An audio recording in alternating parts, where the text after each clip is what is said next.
So I'm just saying that I think because of the nature of this, it makes it a lot simpler than we think in terms of building up like a robust back that can't get hurt.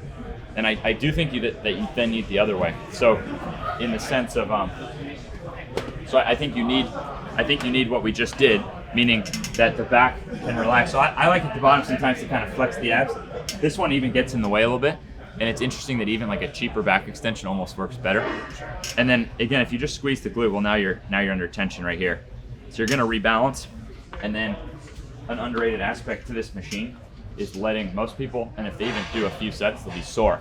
Most people haven't actually then worked the back. How many back injuries happen just like straight here? It's often like you're reaching to like get like something out this way. And so most people are super weak and super tight then through this QL muscle right there. And so getting the QL there and getting one side at a time, and all of them I'm talking about like very controlled, and here racking up lots of time under tension in this position by going back and forth one side at a time. And you could even gradually add weight to it, so it really scales. Where do you like to hold the weight? You just hold it right here. So if you look at what I just did and you think about like hurting your back on something, like if you just gently put in the work and got like pretty good at that, like, you know, it would be kind of harder to hurt, even if you have to like, you know, yank and pull weight and stuff like that. It would definitely be a lot harder to hurt your back. And we kind of get the effect, you got a lot of blood flow, right? Because we were able to rack up, you were there maybe a couple minutes straight. Mm-hmm. Like that's pretty cool. Like if you wanted to like try to deadlift out back pain, that could work sometimes. In his case, he hurt his back deadlifting. But you probably didn't do shit like this. So not right. As regularly, no. And the time under tension would be very different, just like swinging around. You know what I mean? Mm-hmm. So I think doing that slowly, alternating one set at a time, gives us, I think if you're a human at this day and age, you don't have enough time strengthening this. There's not, even if you deadlift, once you get to the top position, there's no load here. And now as soon as you're forward, there's that load. And now you have like a normal, like a glute ham raise that you could do, which I still think would be nice, but I think that this angle allows you to not only, this is gentler though, than if I was at a full 90. But I could add weight, and I can manipulate the same weight as if I was doing a 90 degree. And a 90 degree, what would be at the bottom? No tension. So here I'm at least getting a gentle amount of tension through that. You see what I'm saying?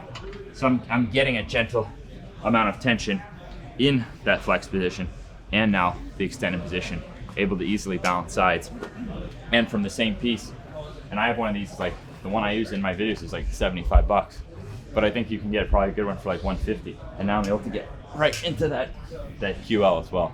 So I think that's like basically probably a lot simpler than we think. And it was a fucking workout, wasn't it? Yeah. So that's part of the process too. Like, could you like hold different like planks or whatever? Like, I don't know, maybe you could like try to hope that you like don't hurt your back or something. Or we can just like gradually move it literally that one machine, we literally work our back where it goes. So that's my, have access to this in particular. I think it's so important that the advice would be 3 sets of 10 reps of trying to get one.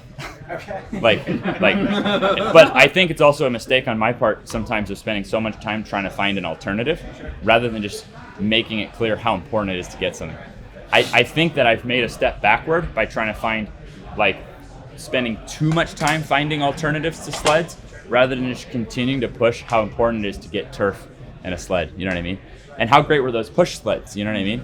That you can load up and like you don't need to warm up and you get your cardio and you get your foot strengthening. So like I think we have to keep pushing those, and I do think we have to keep pushing back extensions.